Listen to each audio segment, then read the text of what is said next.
আসছে, এভাবে আসছে। অকামা যালিকা আরাবিয়্যু, যেই সাতটা বৃষ্টির জন্য যে সাহাবী নবীর কাছে বলেছিলেন, ওই সাহাবী অথবা অন্য একজন সাহাবী দেখে বলে ইয়া রাসূলুল্লাহ, নবী গো, অতিবৃষ্টির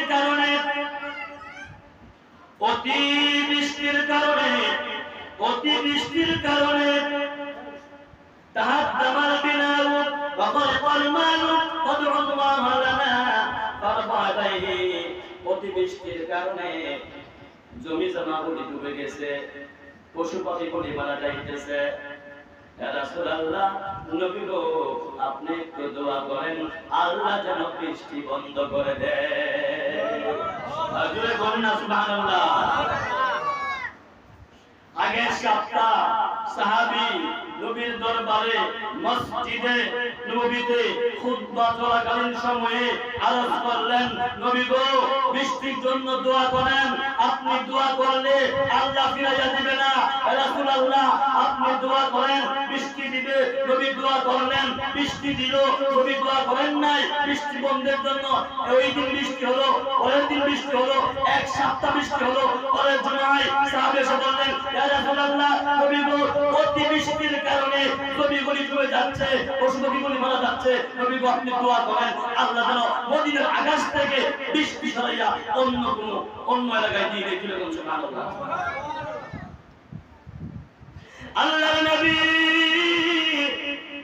দোয়া করলেন, আল্লাহুম্মা হাওয়ালাইনা ওয়ালা আলাইনা ফামা ইউশিরু ইলা নাহিয়াতিন মিনাস সাহাবি ইল্লা الفجرة وصارت وصارت المدينة مثل الجوبة وسال الوادي وناشط ولا تشعر ولم يجيء أحد من ناحية إلا حدث بالجهد। আমার কামলি ওয়ালা নবী দোয়া যখন করলেন, ওগো আল্লাহ, তুমি বৃষ্টি আমাদের প্রতিবেশী দেশে দিয়ে দাও, প্রতিবেশী এলাকায় দাও, মদিনার বৃষ্টি দিও না। সাহাবী আনাস থেকে বলে, আমি দেখলাম নবীজি যখন হাত মোবারক এইভাবে এলান দোলান করেন, বৃষ্টিও এই দিকে যায়, হাত মোবারক এই দিকে যায়, বৃষ্টিও সেই দিকে যায়। কিছুক্ষণের মধ্যে আমার আল্লাহ মদিনার আকাশ পরিষ্কার করে আবার রৌদ্রের আকাশ ফিরাইয়া দিলেন। সুবহানাল্লাহ। এবার নবীজির উসিলায় সাহাবায়ে কেরাম দোয়া চাইলেন বৃষ্টির জন্য, নবীর মাধ্যমে দোয়া চেয়েছেন। নবীর উসিলায় দোয়া করলে আমার আল্লাহ তৌলিক গতিতে দোয়া কবুল করে। তারা কোন এই হাদিস মুবারক বুখারী শরীফের হাদিস। সুবহানাল্লাহ। বুখারী শরীফের হাদিস। আমরা কি নবীজির উসিলায় দোয়া করতে চাই কি চাই না? জোরে কথা বলেন, চাই কি চাই না? আল্লাহুম্মা সাল্লি আলা সাইয়্যিদিনা মুহাম্মাদ, আল্লাহুম্মা সাল্লি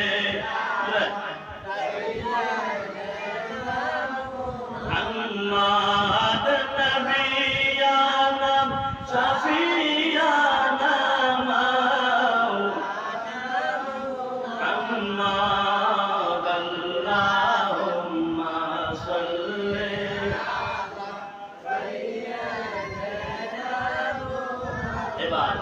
নবীজির উসিলা নিয়ে সাহাবে আজমাইনগণ আল্লাহর তরফ থেকে নিয়ামত পেয়েছেন, রহমত পেয়েছেন, বরকত পেয়েছেন। আরেকটি ঘটনা সংক্ষেপে বলি। ইমাম বুখারীর নাম শুনছেন? বুখারী শরীফের যিনি মুসান্নাফ ইমাম বুখারী রাহিমাহুল্লাহ, উনার ইন্তিকালের পরে উনি যে দেশে আছেন সমরকন্দে, ওই দেশে বৃষ্টি হয় না। কি হয় না? বৃষ্টি হয় না। অনেক দোয়া দুরূদ করলেন, বৃষ্টি হইতেছে না। আলেম ওলামা বাদশাকে বললেন, বাদশা, আপনি আপনার রাষ্ট্রীয় কাজ 2 দিন বন্ধ রাখেন অথবা 3 দিন বন্ধ রাখেন, সকল কর্মকর্তা নিয়ে ইমাম বুখারী রাহিমাহুল্লাহ মাজারে যান।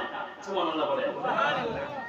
অনেকে মাজারে যাইতে বাধা দেয়, অনেকে মাজারের কথা শুনলেই মনটা বেজার করে যায়। ইমাম বুখারীর মাজার শরীফে মাটি যেন মানুষ নিতে না পারে সেই জন্য বাউন্ডারি দিছে। ইমাম বুখারী রাহিমাহুল্লাহর মাজার শরীফের মাটি থেকে সুগন্ধ বের হতো, সুবহানাল্লাহ বলেন। ওই মাটি নেওয়ার জন্য মানুষ পাগল থাকতো, চিন্না চিন্না মাটি নিত। ওই ইমাম বুখারী রাহিমাহুল্লাহর মাজারে এসে রাষ্ট্রীয়ভাবে দোয়া করলেন, আল্লাহ বৃষ্টি দাও, বৃষ্টি দাও। আল্লাহ বৃষ্টি দিলেন, সুবহানাল্লাহ। আপনি বলেন না সুবহানাল্লাহ। আল্লাহর নেক বান্দা, তুমি এমন এক বান্দা যিনি বুখারী শরীফের মুসান্নিফ, কোরআনের পরে যে কিতাবের স্থান বুখারী শরীফ, ওই কিতাবের মুসান্নিফ তিনি আল্লাহ বৃষ্টি দান করবেন। তাহলে উসিলা ছাড়া কোনো কিছু হয়? কথা বলবেন, উসিলা ছাড়া কোনো কিছু হয়? তো আবার যে কথা বলেন, উসিলা লাগবে কি লাগবে না? এই যে আমরা মসজিদ করতেছি, যদি আল্লাহ মসজিদ বানিয়ে দিবে, আল্লাহ মসজিদ বানিয়ে দিব, আমরা দরকার না, রড কিনতাম না, সিমেন্ট আনতাম না, মিস্ত্রিরও খবর দিতাম না, ইঞ্জিনিয়ার দিয়ে আনতাম না, সবগুলি বাঁচতে দিব। এটাকে আমরা মসজিদ দেও, মসজিদ দেও, মসজিদ দেও। আদৌ কি সম্ভব? হ্যাঁ, সম্ভব হইলেও এমন আমরা হইতে পারি না। উচিত লাগছে, ইঞ্জিনিয়ার লাগছে। মসজিদ করার আগে, নামার আগে মিটিং করছেন, মিটিং করার পরে ইঞ্জিনিয়ার আনছেন, ইঞ্জিনিয়ার আনার পরে রাজমিস্ত্রি আনছেন, রাজমিস্ত্রির কথা বলছেন, কথা শেষ করে ফাইনাল করে কত টাকা লাগবে সব ফাইনাল করে তাকে দিচ্ছেন। তারপর মসজিদ কাজ করছেন। এখন আমাদের মসজিদের কাজের নমুনা চলছে। আগামীকাল যদি আল্লাহ দয়া করে রহম করে পিলারের ঢালাই দেওয়া হবে। এটা আমরা খুশি না বেজা? খুশি না বেজা? মসজিদ হোক চাই কি চাই না? হ্যাঁ, মসজিদ যেই ব্যক্তি তৈরি করবে আল্লাহ